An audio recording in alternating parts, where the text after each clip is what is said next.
Okay, now that we've got this custom shape here that we can start to move around, we can then start to actually create other custom 3D components and blend them together with this shape that we've got now. So what I'm going to go ahead and do is create another layer, and I'm just going to create an ellipse, and I'm going to edit, and I'm going to fill that ellipse with, for the purposes of this, I'm going to choose something that's completely different to the shape that I've already got, but what I would probably normally do to make things look like they're all part of one shape eventually is use a familiar colour, use something that's the same. But for this I'm just going to stick with black, so I'm going to choose black. Now what I then want to do is go through the process of extruding that out to a 3D shape, the same as I did with our last object. So I'm going to go to 3D, I'm going to go new 3D extrusion, create. Now what I want to do with that is I want to pop over and I want my extrusion depth to again be 0, and I want my cap to be very rounded, I want it to be front and back, and I want to really increase the strength of that quite a lot. I want to turn it into something that's almost a sphere, and we can see my preview up here in the top left, and it's beginning to give me something that started out, oh, that strength is far too much, it's gone completely pointed. So I'm going to decrease my strength down, and I want something rounded. Now I'm going to come back to my extrusion depth. At the moment it's still 0.31 of a centimetre, 31 mil. I want it to actually be 0. I want it to come down to like an elliptical type of shape like that. That's absolutely spot on. And I'm going to shrink my preview screen down again so I can actually see my screen and see what I'm up to.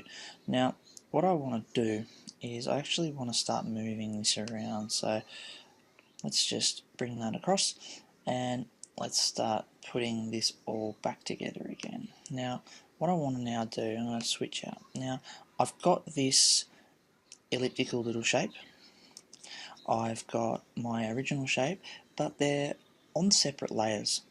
My original shape's layer 3 and this new little elliptical shape is layer 4. What I want to do is actually start to combine those layers, because at the moment when I move that down, it very obviously isn't part of that first layer.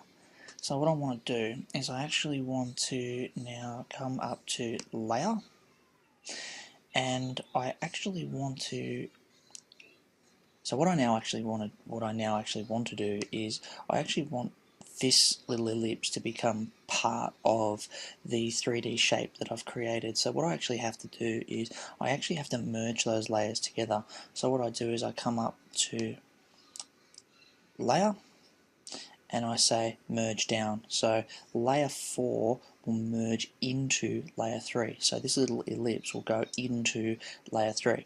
Now what I'll do is I'm going to go merge down. Now what's going to happen, that's now dropped into layer 4. Layer 4 is dropped inside of layer 3.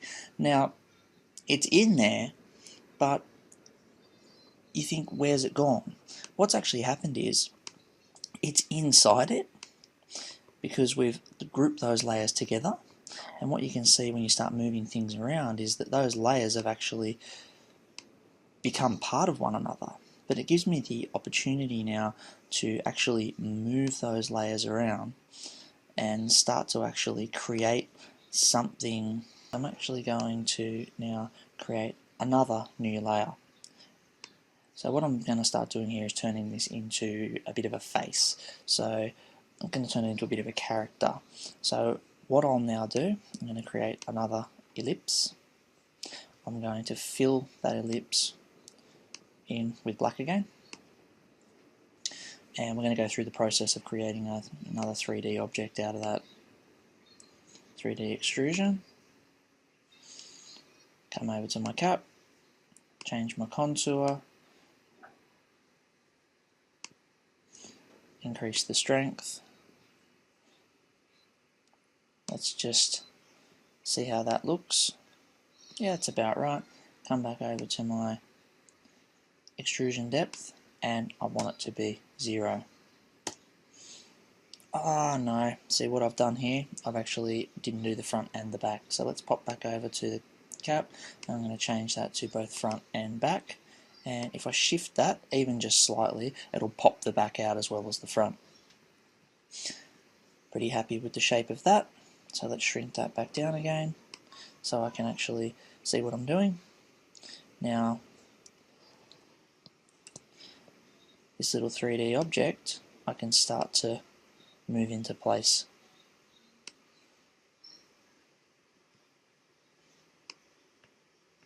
Bring it down to roughly the right position, and then what I'll do is I'll come back up to layer and I will merge that down as well, and that's going to drop inside. So what I have to do is shift this just out of the way so I can see it.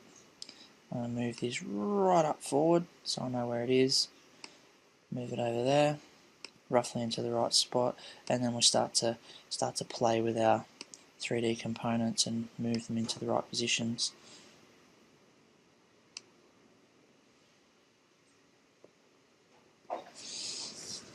Now let's have a bit of a look and see how this goes. If I click and hold shift on all of my components there, it'll allow me to select all of them and move them all together. And we can see here that that's totally in the wrong spot, so I'll just click on that one on its own, and let's move that one back up a little.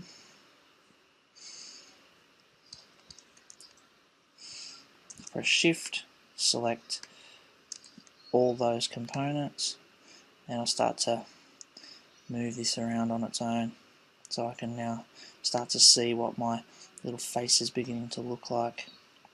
And I probably want to move this eye back up again now.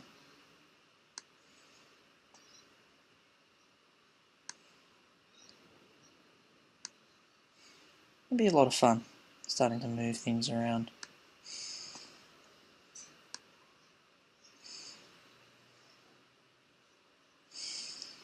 And here we start to see the beginnings of a 3D little character that's made out of irregular shapes.